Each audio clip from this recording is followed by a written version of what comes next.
Amanhã, que é o início desse julgamento, o que a gente pode esperar?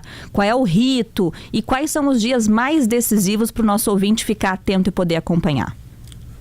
Olha, Mariana, tudo começa, e evidentemente que isso é óbvio.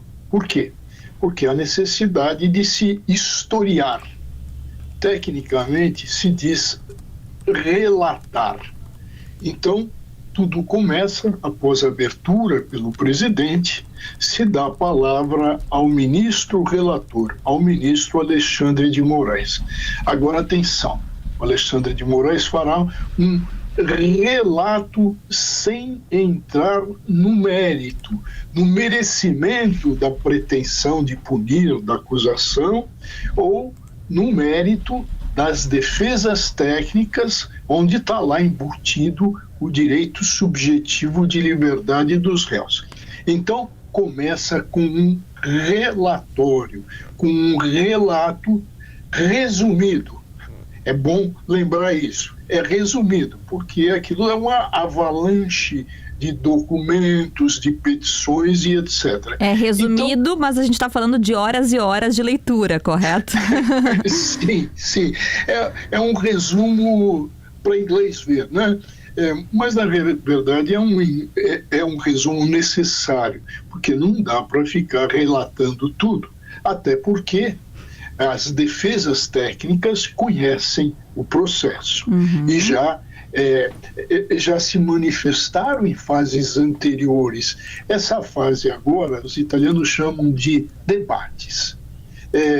Nós chamamos essa fase de final de apresentação de ideias, inclusive ela é precedida da entrega o que é facultado da entrega de memoriais, mas depois da manifestação do Moraes, que faz o relatório, aí se começa o quê? A parte dos debates, a parte da chamada aqui por nós de sustentações orais.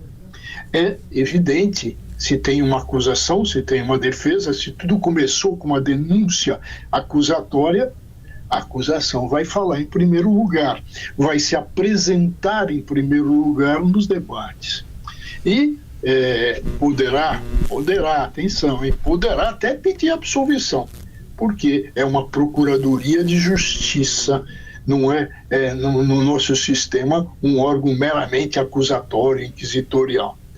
Bom, manifesta-se a procuradoria que nesse caso vai pedir o quê? O acolhimento integral da denúncia. E depois a gente pode especificar o que vai ser difícil de ser acolhido ou fácil de ser acolhido. Mas o Ministério Público, pelo Procurador-Geral da República, o Procurador Gonê, faz aí a sua sustentação oral, ou seja, sustenta a acusação e pede, evidentemente, a condenação e entra até no ponto da dosimetria da pena, mas para aí. A partir disso, quem é que vai falar? Quem é que vai sustentar? Ora, nós temos uma figura diferente nesse processo, porque nós temos um delator, aquele tecnicamente chamado de colaborador de justiça, que é o coronel Mauro Cid. Ele tem uma posição especial nesse processo, dada a sua colaboração. Portanto, ele vai falar logo após a manifestação do procurador Gonê, ou seja, o procurador-geral da República. Então, vai falar o Mauro Cid. Depois disso, falarão os representantes dos réus, ou seja, aquilo que a gente chama de defesa técnica, porque há necessidade de defesa técnica, jurídica.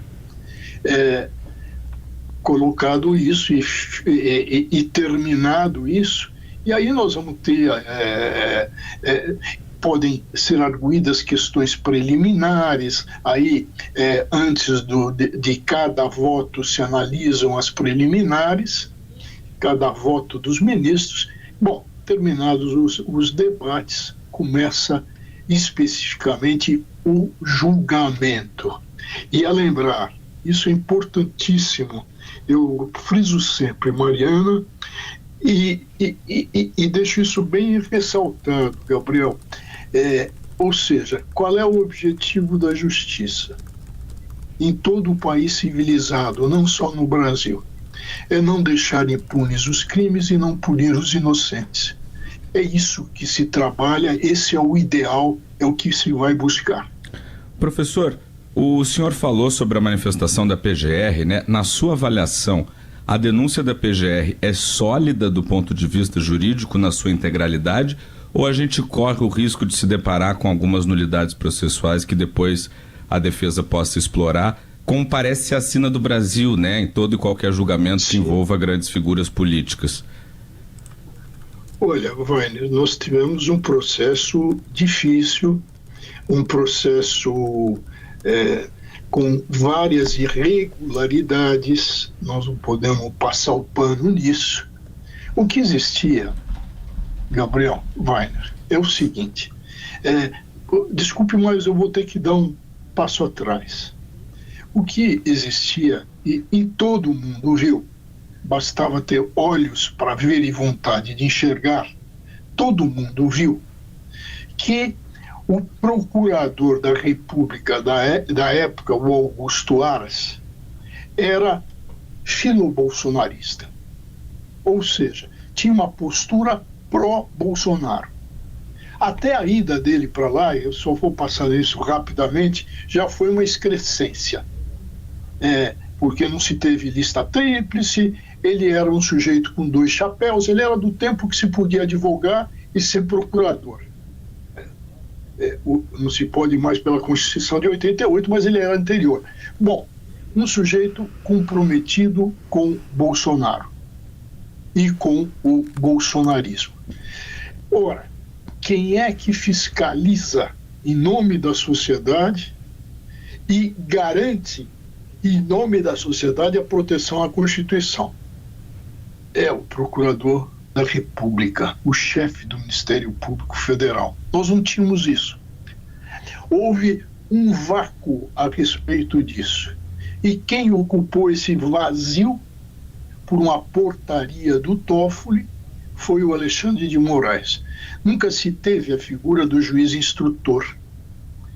Bom, teve um juiz instrutor, o Supremo entendeu que a portaria aprovou, quase que eu falei porcaria, mas quase fui traído, mas o que vem do Toffoli é sempre estranho, né?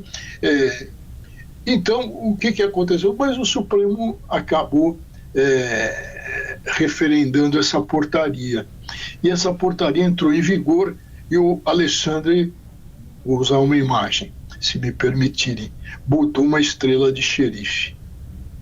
Até aí estávamos na fase pré-processual. Quer dizer, na fase de inquéritos. Bom, com o Alexandre de Moraes à frente, se averigou, se investigou, se fez isso. Ora, não pode o juiz que investiga depois julgar, depois participar da fase processual. Isso está até na exposição de motivos do Código de Processo Penal, que é de agora, viu? É só de 1940. Faz um tempinho, né? E é evidente que no Estado moderno, a evolução do processo do direito penal, isso é proibido. Bom, então nós estamos tendo agora o quê? Um relator julgador que participou da fase processual ativamente, determinando investigações, buscas e apreensões, interceptações telefônicas e até censurou, né? Não podemos esquecer. Existe isso, mas isso no vácuo. E o Supremo, que defensor maior da Constituição, se viu nessa situação, porque o golpismo do Bolsonaro começa desde o primeiro dia que ele se instala e começa a exercitar a presidência. Veja o que aconteceu nas passagens de 7 de setembro. O golpismo era visível a todos. Então o Supremo ficou em dificuldades de agir e temos esse processo aqui com uma irregularidade. Certo. Nulidade, irregularidade, o Supremo deu a última palavra, não viu nulidade nenhuma. Então é assim, mas isso no futuro, como lembrou o Gabriel, o futuro, e a gente tem o exemplo do próprio Mensalão, o que vai acontecer no futuro? Será que ninguém vai alegar essa nulidade? Porque politicamente ela já é explorada, tem até o Trump no circuito, né? Claro. É impressionante, mas tem. Se intrometendo na soberania nacional, bom, mas isso todo mundo sabe. Mas, além do problema do impedimento, nós vamos ter um outro. E isso eu escrevi muito, bati muito nessa tecla, que foi quando, Mariana e Gabriel, vocês lembram bem, foi quando da dosagem das penas exageradamente pelos ministros que impuseram sanções àqueles que participaram do 8 de janeiro. O senhor chegou a dizer que era um retorno ao direito do pré-século XVIII, né? Antes da humanização do direito penal. Pelo Beccaria. Então, veja, mas foi um absurdo. E o que se tinha ali? Então, voltei a bater na tecla. Tem que, na dosimetria da pena, dada a injustiça evidente, se usar a política criminal. E qual era a política criminal que poderia ser adotada? Era verificar os tipos penais da denúncia, ou seja, o golpe de Estado e a tentativa de abolição do Estado de Direito. Não dá para juntar? Não dá para um absorver o outro? Me permitam um exemplo, para ficar muito claro, para o ouvinte entender bem. Imagine alguém, um meliante, que programa todo um roubo a uma residência habitada. Então, ele vai entrar na residência armado e tal, para o fim de subtrair bens.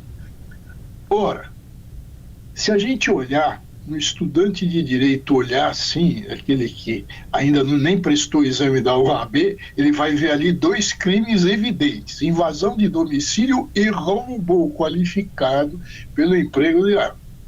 Mas se ele lembrar das lições de direito penal, ele vai ver que tem conflito aparente de normas. E ele vai aplicar a absorção. Ele não vai condenar por invasão de domicílio, nenhum juiz vai, e por invasão de domicílio e por roubo. A invasão de domicílio vai estar absorvida. Isso poderia e deveria, atenção, deveria ter acontecido com relação ao golpe de Estado e a tentativa de abolição do Estado de Direito. Ora, se a abolição do Estado de Direito, que gera um golpe. Sim. Então, eu acho que essa questão deve vir à luz. Se a gente pensar em manifestações por ocasião de 8 de janeiro, o ministro Barroso tocou nesse ponto, embora isso tenha passado e não tenha vingado, acho que agora volta intensamente. Professor, o repórter Matheus Chu está em Brasília e vai lhe fazer uma pergunta também. Ele que está acompanhando de perto, né, todos os últimos acontecimentos envolvendo esse julgamento.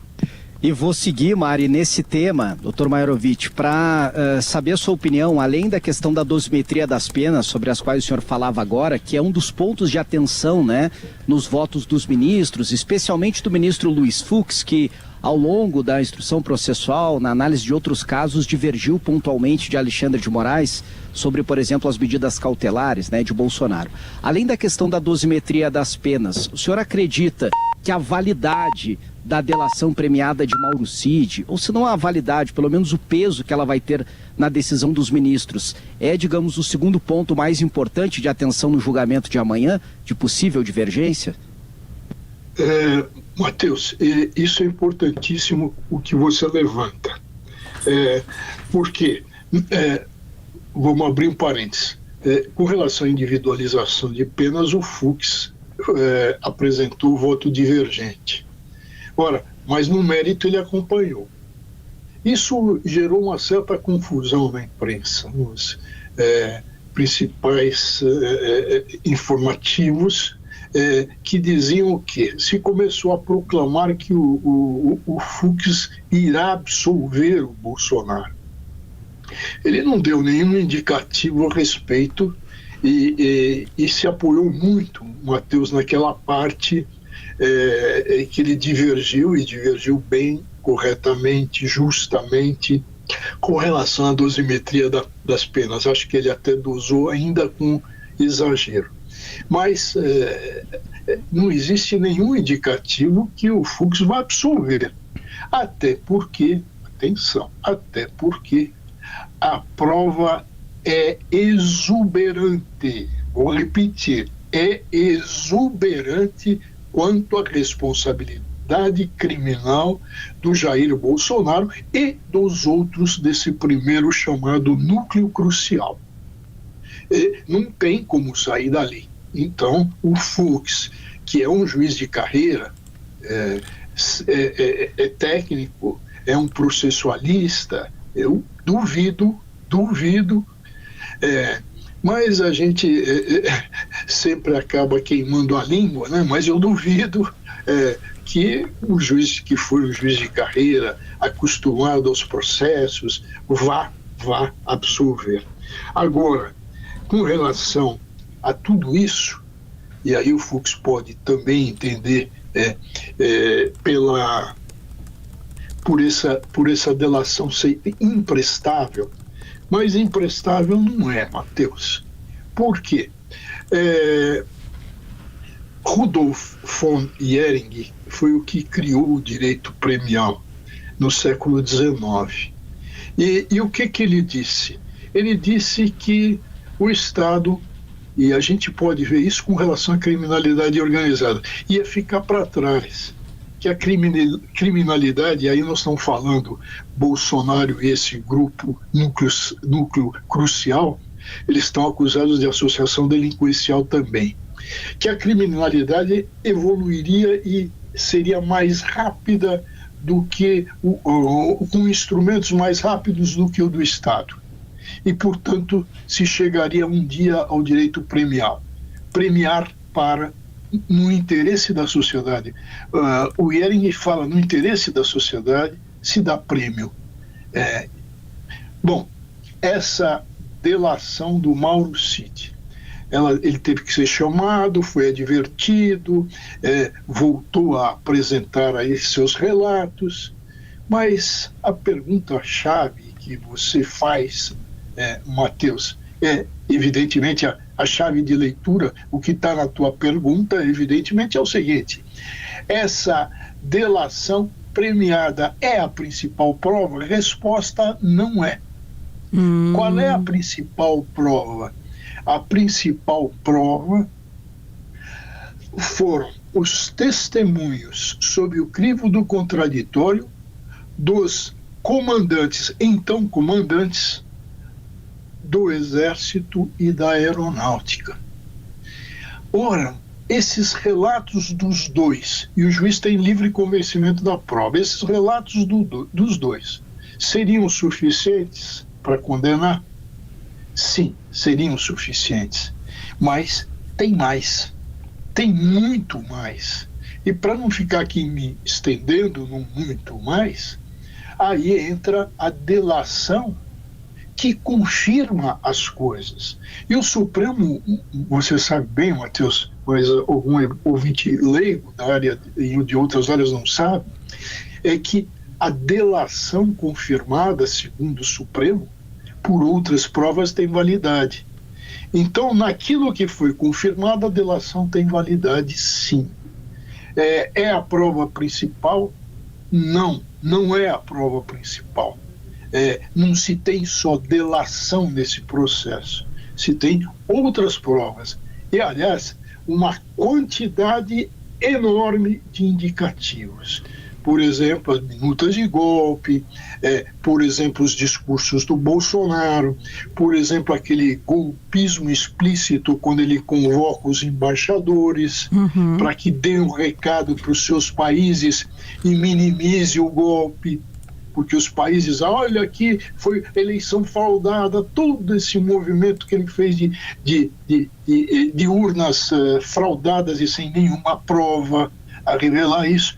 Então, com relação à validade, e lembrar que o procurador colocou bem também, porque essas idas e vindas do Mauro Cid, o delator postulou que ele seja premiado de uma maneira muito singela, né? E que vai acarretar, dentre outras coisas, a expulsão do Exército pela via administrativa. São 10h36, a gente está falando com o jurista Walter Maiorovitch. A gente está com o timeline no ar para Bazar Cláudia Bartelli and Friends no Iguatemi. Fazer o bem nunca sai de moda. PUC-RS, por tudo que podemos ser. Savaralto agora é Savar, a mesma excelência, só mais fácil de lembrar. E Sicredi, somos do Sul, somos do Brasil. Professor, diante das suas falas sobre essa robustez de provas, eu queria saber a opinião do senhor, que é especialista, sobre qual será a pena de Jair Bolsonaro, na sua opinião, a dosimetria, e também se o senhor acha que vão determinar que ele cumpra a prisão em casa, continuar nesse regime de prisão domiciliar, ou se há alguma chance de Bolsonaro ir para a cadeia. Até porque se nem o Luiz Fux, de acordo com o professor, deve votar pela absolvição, né, Mari? Isso não está nem na mesa. Ou seja, já sabemos que ele será condenado, ao que tudo indica, né? Isso não sou eu que estou falando, são os especialistas que estão indicando essa condenação. Sim, e veja, vou dizer de vários especialistas, a gente tem aí, não pode ser torcedor, né? A quem se gosta ou não gosta, isso é outro problema. E eu não sou torcedor. Veja, Weiner, eu sou um palmeirense torcedor, assisto todos os jogos, mas eu consigo enxergar quando o Palmeiras joga mal, joga pessimamente, quando o técnico erra.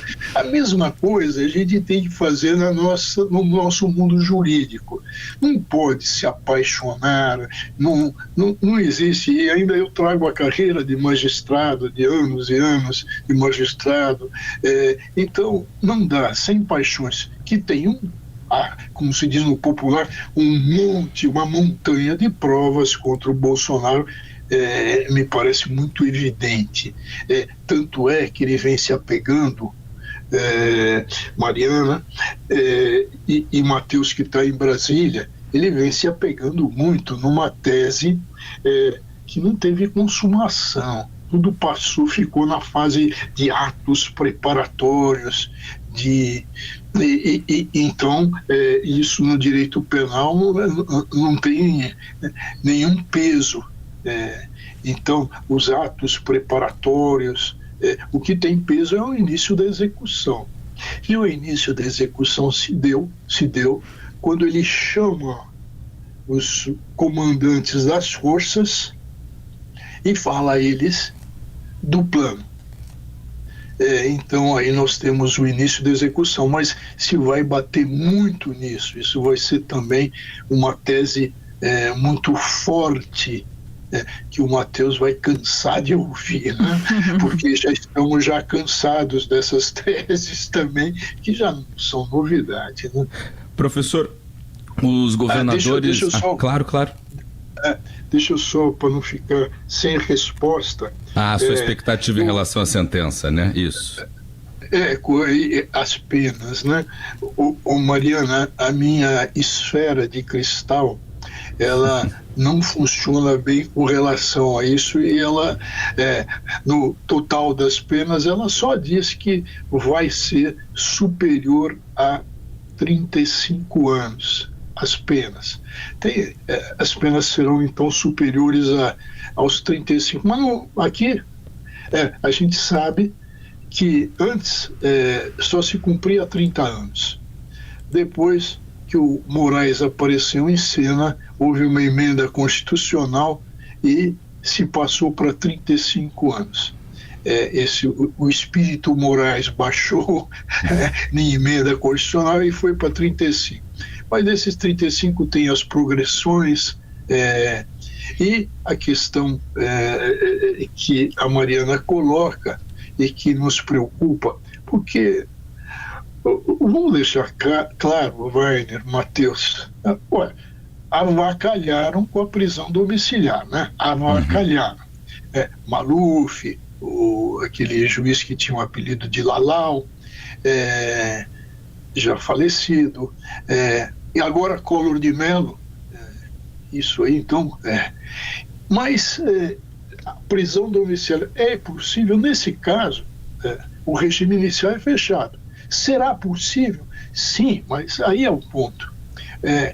Ninguém quer um sofrimento maior, já existiu da pena, já existe a sanção, não se tem sofrimento extra. Então aquele que está doente, que está com a saúde prejudicada, o Estado não tem um hospital, presídio, é evidente que a questão humanitária pesa. Então se tem dado no Brasil, às vezes mal dado, uma prisão domiciliar. Mal dada, porque essa prisão domiciliar por doença, ela tem que ser sempre verificada. Está curado da doença? Está no estado? Então é um vai e vem, né? Mas aqui só entrou na prisão domiciliar, não sai mais. Haja vista o Maluf, né? Que estava doentinho, muito mal, tal. Eu acho que deve estar beirando 100 anos de vida, né? Então, tudo isso precisa ser analisado por perícia e etc. É evidente que o Bolsonaro tomou uma facada, foi grave, a situação é grave, ele vive sendo operado, então essa questão humanitária vai pesar e vai pesar muito. Mas é para ele ir para casa ou ele pode, quando tiver problemas, ir para um hospital e depois voltar? Isso tudo é que precisa ser disciplinado. A lembrar, isso é importante, o Supremo já decidiu que nos casos em que nos casos de foro por prerrogativa de função, foro privilegiado, é o próprio ministro relator que vai atuar no processo de execução. Não me parece isso de boa técnica, não me parece. Sobretudo nesse caso, né? Mas tem antecedentes, né? Sim. Do Supremo, sim. Mas não é da boa técnica, não é da boa técnica, não é do bom direito, né? Claro. Então, por quê? Porque tem que ir para um juiz de primeiro grau, juiz de execução, e se chega em grau de recurso ao Supremo. Colocado isso, então, a prisão domiciliar está toda ligada à questão, felizmente, a questão humanitária. O Brasil, com relação a isso, adota essa postura correta, embora erre na sua aplicação. Professor, uma última pergunta para a gente encerrar o nosso papo aqui. Os governadores Romeu Zema e Tarcísio de Freitas, que já são, pré-candidatos à presidência da República no ano que vem, disseram abertamente que, se forem eleitos, vão conceder o indulto presidencial para o Bolsonaro. Pode isso? Essas declarações, elas têm algum efeito sobre o julgamento? Explica um pouquinho para a gente como que é esse processo do indulto e se ele tem algum tipo de impacto no que a gente vai ver a partir de amanhã. Efeito no julgamento, acho que não tem. Tenho certeza em dizer que não, porque existe uma independência de poderes. O indulto presidencial vem sendo largamente aplicado. No Brasil, basta ver a questão mensalão. Vamos a um exemplo claro. Aquele sujeito é um criminoso condenado com trânsito em julgado, um delinquente com trânsito em julgado. Me refiro a Valdemar Costa Neto. Ele é presidente de partido. Não qualquer partido, né, professor? Não qualquer partido. E continua aí dando cartas, manobrando as verbas, o fundo eleitoral. Ele que manobrou mal o fundo eleitoral, né? Porque alugava uma casa com fundo eleitoral, mantinha uma mulher com fundo eleitoral. Agora, isso aí são lembranças. Bom, mas está aí vou repetir, um delinquente, um criminoso com trânsito em julgado. Porque isso não se apaga no indulto, né? O indulto é um benefício, mas não apaga. Então, o indulto é uma prática que foi, evidentemente, desvirtuada no Brasil. Tem mensaleiro, tem o José Dirceu, vamos para o outro lado. O José Dirceu, para não se ter uma postura de um lado só, o José Dirceu também foi indultado, e vários outros políticos indultados. Quando candidatos, e ainda não sabemos a posição, pelo menos está me escapando a posição do ilustre governador do Rio Grande do Sul a respeito disso, mas posso adiantar, pelo que se sabe dele, pela sua postura, que ele não vai dar indulto, pelo menos espera-se assim, em razão do seu currículo, do seu passado. Então, quando se fala do indulto, veja, alguém que tem essa postura de dar um tapa na cara, porque o que tem de importância para um país que viveu ditadura Vargas, que viveu ditadura militar, que sentiu isso, com mortes, com torturas e com a anistia que foi dada pelo Supremo, ampla, geral e restrita, a torturadores e a apoiadores e executores da ditadura. Então, está na hora de uma mudança. Então, quando esses governadores, esses dois, o de Minas e o daqui de São Paulo, que são aí os maiores herdeiros do Bolsonaro, né, do bolsonarismo, quando eles se posicionam no sentido, olha, nós daremos um indulto, eles estão dando um tapa na cara da sociedade e da história do Brasil.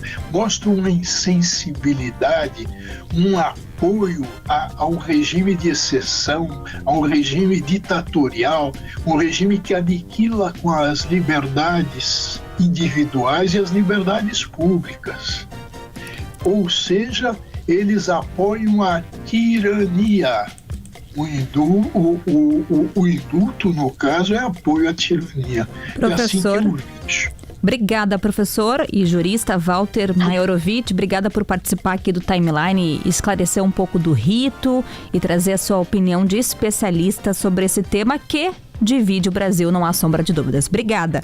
Obrigadão, professor. Eu que agradeço a Rádio Gaúcha, foi um prazer.